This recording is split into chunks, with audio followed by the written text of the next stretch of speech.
Well, welcome to 2024. This is what I woke up to this morning up at my house. Just an incredible sunrise with those big firs on my property. This was just outstanding. I couldn't think of a better way to start off the new year. It's actually January 2nd, first day back at work, first job. I got a big sycamore to work on. Fortunately, it was dormant and we didn't have near the amount of leaf fluff, the stuff that makes you gag and cough. So this is the preferred time of the year to prune these trees, mostly for your health, because when you work on these trees and they're fully leafed out, they are just noxious. They are horrible things. You're choking and coughing and you've got to wear a mask. It's just an ugly job. And even as it was, I was up here, I was sneezing quite a bit from just the residual dust that was left over. Now, we're working in a complex. Ooh, look at how brittle that deadwood is. It just pops right out. We're working in a complex, and some of the choices of trees that they have in here are just a little bit overwhelming. I think that, when people choose a tree, or the developer chooses a tree, and they don't think about the future growth, I think they're doing the homeowners in here a grave disservice. I mean, these things get to be monsters, and this tree is it's only about maybe 30 or 40 years old at the most.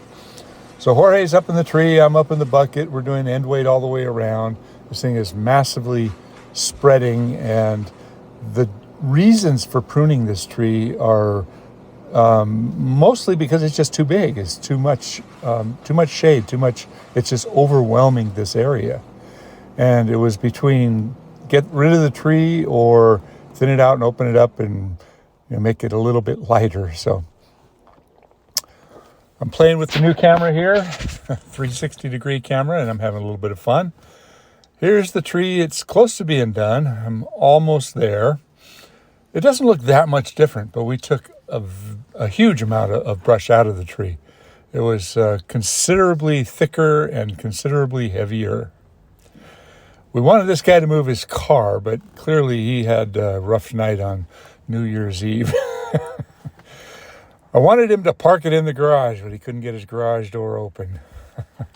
There's a story there. I'm just making it up as I go, but let's see now.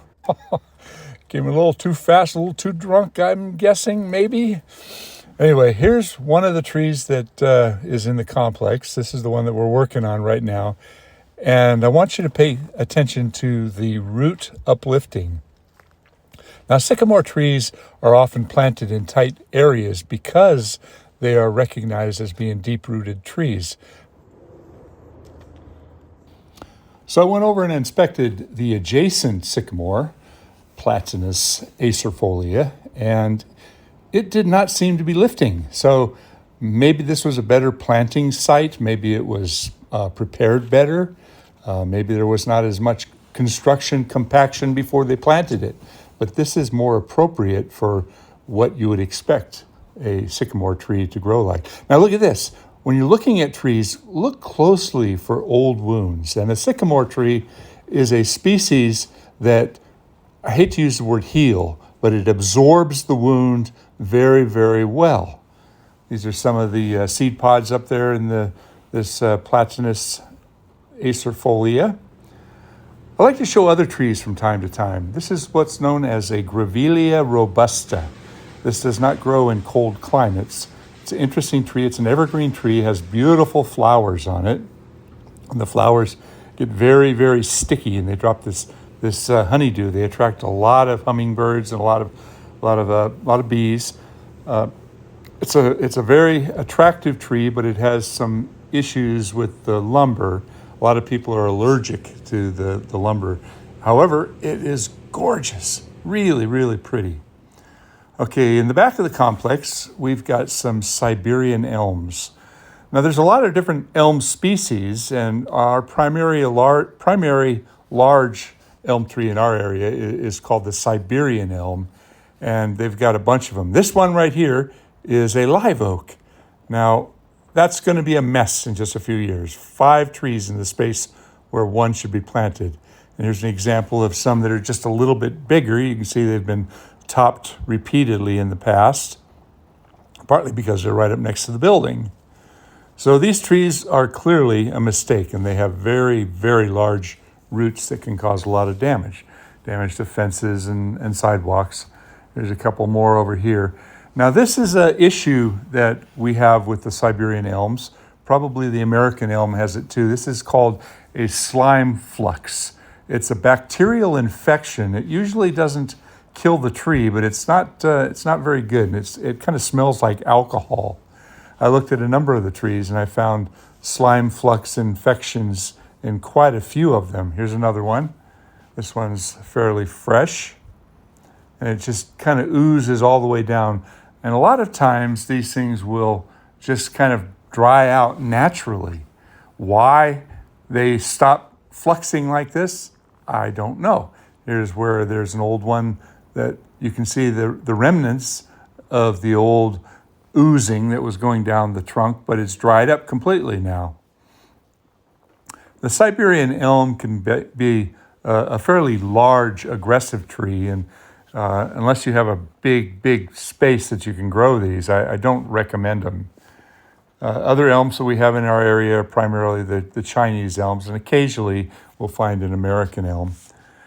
The front of the property here, this tree just straight in front of me here, the left now, that's a privet, and this base here, this 3-trunk base, this is what we call a California pepper tree, Shinus mole.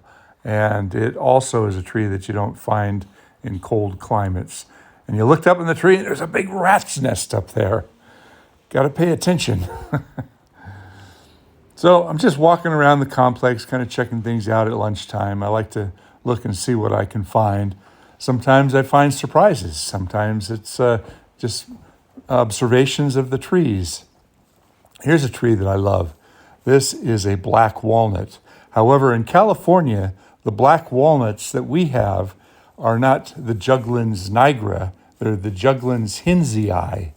And they're very different than an eastern black walnut. The wood is much darker, it's more sought after, and it's a more expensive variety of lumber. Not that I want to cut the tree down for the lumber, but there was a lot of value in that tree. There are some close-ups of the leaves that have dropped off. So I finished my lunch, and it's back up in the sycamore.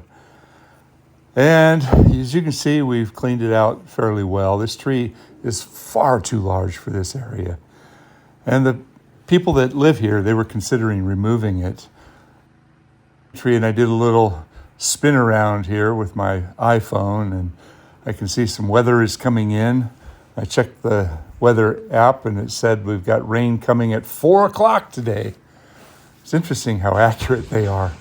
So this cut right here and these cuts are a little bit different. See, the last time somebody was up here, they made a lot of, well, let's say sloppy cuts and left too big of a stub.